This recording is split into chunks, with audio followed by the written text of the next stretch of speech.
গ্রামের যে পরিস্থিতি আপনারা জানেন যে ফেব্রুয়ারি মাসে গ্রামের একটা ধস নেমেছিল এমএসকে স্কুলে ধস নামার পর একটা পুকুরে ধস নামে, আবার তারপর আরেকটা পুকুরে ধস নামে, জল সব মাটির নিচে চলে যায়।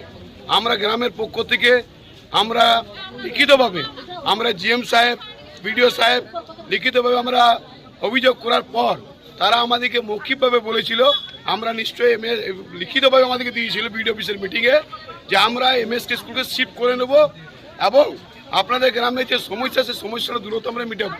কিন্তু আজ পর্যন্ত কোনো তারা সমস্যা মেটেনি। ইদানিং 15 আগে আবার হরিপুর হিন্দি স্কুলের পাশে ধস নামে, বীর বলে একটি পুকুর আছে সেখানে ধস নামে।